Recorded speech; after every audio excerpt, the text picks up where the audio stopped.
ओम जयंती मंगला काली भद्रकाली कपालिनी दुर्गा क्षमा शिवा धात्री स्वाहा स्वधा नमोस्तुते।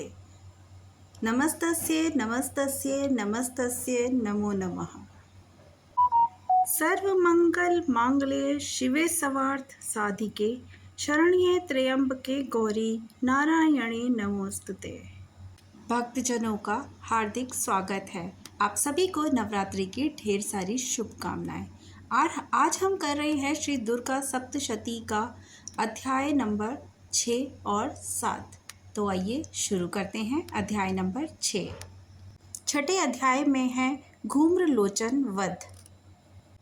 महर्षि मेघा ने कहा, देवी की बात सुनकर दूत क्रोध में भरा हुआ वहां से असुरेंद्र के पास पहुंचा और सारा वृतांत उसे कह सुनाया। दूत की बात सुन असुरेंद्र के क्रोध का पारावार न रहा और उसने अपने सेनापति धूम्रलोचन से कहा, धूम्रलोचन, तुम अपनी सेना सहित शीघ्र वहां जाओ और उस दृष्टा के केशों को पकड़कर उसे घसीटते हुए यहाँ ले आओ।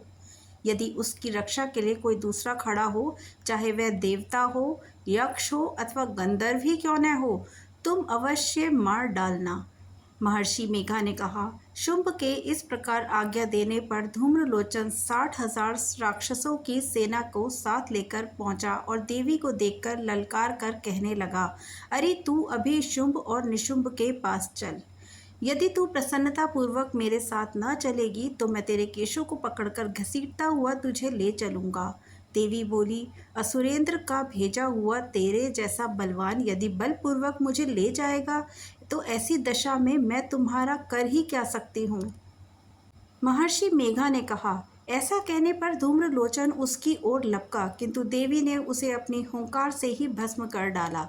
यह देखकर असुर सेना क्रुद्ध होकर देवी की ओर बढ़ी, परंतु अंबिका ने उन पर तीखे बाणों, शक्तियों और फरसों की वर्षा आरंभ कर दी।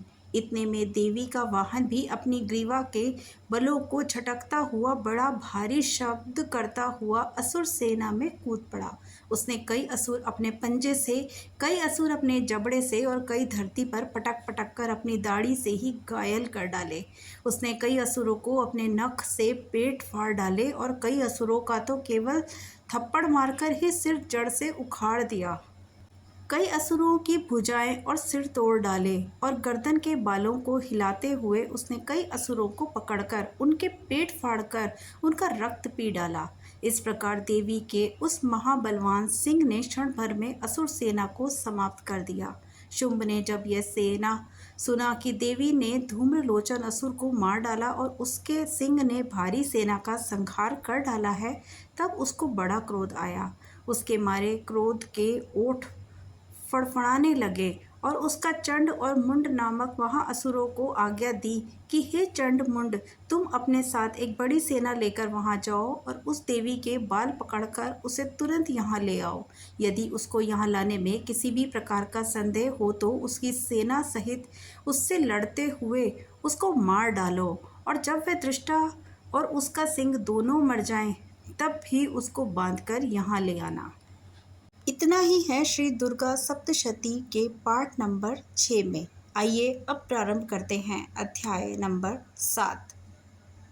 अध्याय 7 है चंड और मुंड का वध। महर्षि मेघा ने कहा, दैत्यराज की आज्ञा पाकर चंड और मुंड चतुर्गिनी सेना को लेकर हथियार उठाए हुए देवी से लड़ने के लिए चल दिए। हिमालय पर्वत पर पहुंचकर उन्होंने मुस्कुराती हुई देवी जो सिंह पर बैठी थी उनको देखा। जब असुर उनको पकड़ने के लिए तलवारें निकाली और उनकी ओर बढ़े, तब अंबिका को उन पर बड़ा क्रोध आया। मारे क्रोध के उनका मुख काला पड़ गया, उनकी भ्रुकुटियां चढ़ गई और उनके ललाट में से अत्यंत भयंकर और अत्यंत विस्तृत मुखवली लाल और काली प्रकट हुई, जो कि अपने हाथों में तलवार और पाश लिए हुए थी। वह विचित्र खड्ग धारण किए हुए थी तथा चीते की चर्म की साड़ी और नरमुंडों की माला पहन रखी थी। उसका मांस सूखा हुआ था और शरीर केवल हड्डियों का ढांचा था, जो भयंकर शब्द से ही दिशाओं को पूर्ण कर रही थी।